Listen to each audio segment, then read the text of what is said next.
Friends, video start చేసే ముందు ఈ వీడియోను లైక్ చేయండి. అదేవిధంగా జెన్యూన్ అండ్ లేటెస్ట్ వీడియోస్ కోసం మన ఛానల్ని సబ్స్క్రైబ్ చేయండి. అదేవిధంగా బెల్ ఐకాన్ ట్యాప్ చేయండి. మీకు ఆల్ నోటిఫికేషన్ వస్తుంది. ఆల్ పైన ట్యాప్ చేయండి. 30 లక్షల మంది రైతులకు ఇచ్చిన మాట ప్రకారంగా 20,000 కోట్ల రూపాయల రైతు రుణమాఫీ కార్యక్రమం ఇవాళ రాష్ట్రంలో జరుగుతూ ఉంది. ఇప్పటికే 99,999 రూపాయల వరకు రైతు రుణమాఫీ ప్రక్రియ పూర్తయింది. లక్ష పైన ఉన్నటువంటి వాళ్ళ అప్పులు కూడా త్వరలోనే మాఫీ చేసే ప్రక్రియ అది కూడా ప్రారంభమైతుంది. సో ఇచ్చిన మాట ప్రకారంగా అందరికీ ₹1,00,000 రుణమాఫీని ఖచ్చితంగా చేసి తీరుతామని కూడా నేను ఈ సందర్భంగా తెలియజేస్తా ఉన్నా. ఇప్పుడు నిన్న మొన్న కూడా కొంతమంది రైతుల అకౌంట్లు. Hi friends, welcome back to our channel. So friends, మనకు కంప్లీట్గా తెలంగాణ రైతు రుణమాఫీకి సంబంధించి లేటెస్ట్గా అప్డేట్ వచ్చిందనమాట. సో రుణమాఫీ పత్రాలు, పాసు పుస్తకాలు అందించాలంటే కూడా అప్డేట్ చూసుకోవచ్చు. అయితే మనకు కంప్లీట్గా ఎవరికైతే రుణమాఫీ అయిందో వాళ్ళకి సంబంధించి రుణమాఫీ పొందిన రైతులకు వెంటనే రుణమాఫీ పత్రాలతో పాటు పట్టాదారు పాసు పుస్తకాలను అందించాలని డీసీసీ అధ్యక్షుడు రామ్మోహన్ రెడ్డి అయితే చెప్పడం జరిగిందంటూ కూడా ఇక్కడ అప్డేట్ అయితే చూసుకోవచ్చు అనమాట. కంప్లీట్గా మనకు రామ్మోహన్ రెడ్డి అయితే డీసీసీ అధ్యక్షుడు చెప్పడం జరిగింది.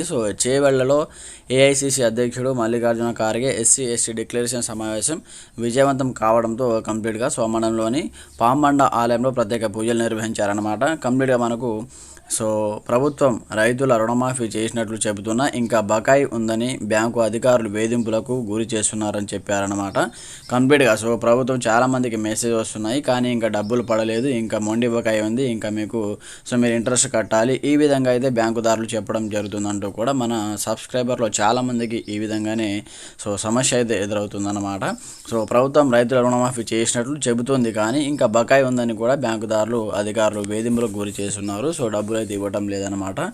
అయితే కంప్లీట్గా మనకు పార్టీ ప్రకటించినటువంటి డిక్లరేషన్లతో అధికార పార్టీ భయాందోళనకు గురవుతుందని చెప్పారు. త్వరలోనే మరో సమావేశం నిర్వహించి బీసీ డిక్లరేషన్ ప్రకటిస్తామని తెలపడం జరిగిందన్నమాట.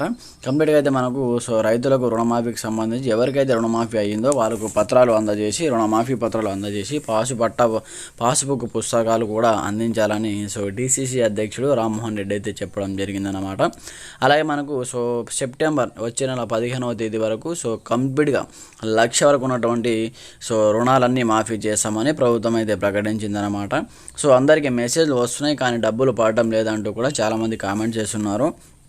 అలాగే మనకు మొండి బకాయి కింద కానీ 2018 కంటే ముందు ఉన్నటువంటి రూపాయలు రుణాలు మాత్రమే మాఫీ చేస్తుంది ప్రభుత్వం. 2018 వరకు మీకు ఎంతైతే ఉందో అంత మాత్రమే మాఫీ చేస్తుంది. అది 50,000 కావచ్చు, 40,000 కావచ్చు, 60 కావచ్చు, 70 కావచ్చు, 1,00,000 కావచ్చు. 1,00,000 పైన ఉంటే 2018 వరకు 1,00,000 వరకే కట్ అవుతుంది. కట్ ఆఫ్ తేదీ కింద మనకు నిర్వహించడం జరిగింది కాబట్టి కంప్లీట్గా 2018 తర్వాత మనం ఇంట్రెస్ట్గా బాకీని మనము క్యాలిక్యులేట్ చేయవలసి ఉంటుందన్నమాట. అది కడితేనే మనకు డబ్బులు అయితే ఇస్తున్నారు కొంత బ్యాంకుల్లో అధికారులు. లేదా మనకు కంప్లీట్గా ఇంకా మెసేజ్ వచ్చినా అక్కడ అకౌంట్లో డబ్బులు అయితే జమ కావడం లేదు, అలాగే మీ అకౌంట్ క్లోజ్ అయింది, ఈ విధంగా సమాధానం అయితే ఇస్తున్నారన్నమాట. దీనికి తగినటువంటి సమస్యను పరిష్కారం చేయాలంటూ కూడా రైతులు ఆల్రెడీ ప్రభుత్వాన్ని కంప్లీట్గా కోరడం జరిగిందన్నమాట. మరి చూడాలి ప్రభుత్వం ఎంతవరకు కంప్లీట్గా చర్యలు తీసుకోవడం జరుగుతుంది. 15 వరకు మనకు సమయం ఇచ్చింది కాబట్టి ఆ 15 వరకు ఎంతవరకు రుణమాఫీ చేస్తుంది. ఇప్పటివరకు చాలామందికి 97, 98, 99,000 వరకు కూడా మాఫీ అయినాయి, చాలామందికి అయినాయి అనమాట. అలాగే చాలామందికి మెసేజ్ రాలేదు, ఇంకా చాలామందికి అవ్వాల్సి ఉంది. అందరికీ అవుతుంది, ఎవరు టెన్షన్ పడవలసిన అవసరం లేదు, ప్రతి ఒక్కరికి రుణమాఫీ అవుతుంది. మీకు రుణమాఫీ అయిన వాళ్ళు బ్యాంకుకి వెళ్ళి ఇంకా కొత్తగా లోన్ తీసుకోవాలి అనుకుంటే మీరు మీ పాసు పట్ట కంప్లీట్గా మీకు ఇవ్వడం జరగదన్నమాట. ఒకవేళ మీరు అకౌంట్ క్లోజ్ చేసేయండి, మాకు రుణాలు వద్దంటే కంప్లీట్గా మీకు సంబంధించిన రుణమాఫీ పత్రాలతో పాటు మీకు సంబంధించిన పట్టాదారు పాస్బుక్ పుస్తకం కంప్లీట్గా మీరు తీసుకోవాల్సి ఉంటుందన్నమాట. ఇంకా మీకు ఏదైనా డౌట్స్ ఉంటే కామెంట్ చేయండి, సపోర్ట్ చేయండి, లైక్ చేయండి, మీ ఫ్రెండ్తో షేర్ చేయండి. కొత్తగా చూసిన వాళ్ళు కూడా సబ్స్క్రైబ్ చేసుకోండి. Thanks for watching this video. జై హింద్.